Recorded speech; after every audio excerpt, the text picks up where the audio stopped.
Brazil তো জিতে গেছে, তবে আফসোস একটাই, রেফারির কারণে ভিনির হ্যাটট্রিকটা হলো না। ভিনির ব্যাপারটা খেয়াল করেছেন, কেমন বদলে গেছে না? ভিনিসিয়াস এখন আর মেজা ছাড়ায় না, কারোর সাথে ঝগড়া করে না, কার্ড দেখে না, রেফারি ওর নিশ্চিত গোল বাতিল করার পরও রিয়েক্ট করে না।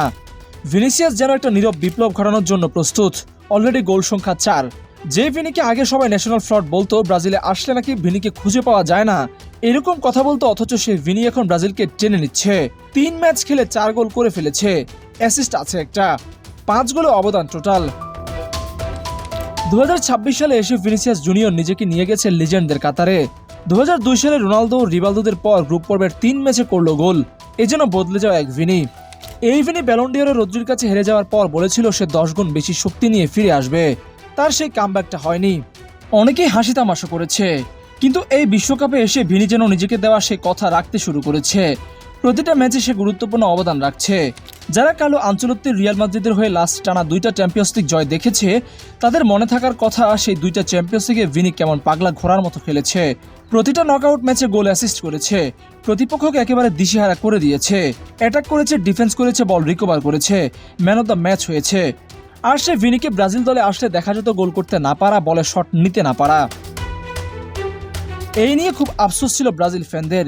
ভিনিকে অনেকেই অনেক সময় নানা কথা বলেছে, অনেক কন্টেন্ট ক্রিয়েটর ইনিয়ে বিনিয়ে ভিনির বদনাম করেছে, কিন্তু এখন আঞ্চলত্বে আসার পরে এটা প্রমাণ হয়ে গেছে যে আসলে সমস্যা ভিনির ছিল না, সমস্যা ছিল কোচের। ডরিভাল ম্যানেজার্সরা তাকে ইউজ করতে পারেনি ঠিক মতো। ভিনিকে কোথায় খেলাতে হবে, কোথায় রাখলে ঠিক মতো তাকে ব্যবহার করা যাবে, এটা সবাই বুঝতে পারেনি, তাই তারা ব্যর্থ হয়েছে। ডরিভাল ম্যানেজার্সরা ভিনিকে পেয়েছিল ঠিকই, কিন্তু তাকে ব্যবহার করতে পারেনি, ভিনির থেকে কোনো আউটপুট বের করতে পারেনি। আর অন্যদিকে যখন আঞ্চলত্বে ভিনিকে পেল, তখন সে তাকে ঘষামাজা দিয়ে আবারও সে রিয়ালের দুর্দান্ত দুর্দমনীয় ভিনিকে বানিয়ে দিল। যেখানে একসময় ব্রাজিল ফ্যানরা ভিনির সমালোচনা করতো, এখন সেই ব্রাজিল ফ্যানরাই জার্সিতে ভিনির নাম লিখায়। কি অদ্ভুত না ব্যাপারটা? হ্যাঁ, আপনি নিজেও কিন্তু চাইলে জার্সিতে ভিনি বা যে কারো নাম লিখাতে পারবেন। আর জার্সি পাবেন আমাদের পেজ জার্সি মেলাতে। মরক্কোর বিপক্ষে ব্রাজিলের ম্যাচটা ছিল টেস্ট। সেই টেস্টে ব্রাজিল পাশ করেছে ভিনির হাত ধরে। এরপর হাইতির ম্যাচটা ছিল ব্রাজিলের প্রত্যাবর্তনের ম্যাচ, নিজেদের আত্মবিশ্বাস ফিরে পাওয়ার ম্যাচ। সেখানে ভিনি একটা গোল করলো, একটা অ্যাসিস্ট করলো। আর আজকে স্কটল্যান্ডের সাথে ম্যাচটা ছিল ব্রাজিলের নিজেদের জানান দেওয়ার ম্যাচ। সেই ম্যাচটা তো ভিনি প্রায় হ্যাটট্রিক করেই ফেলেছিল।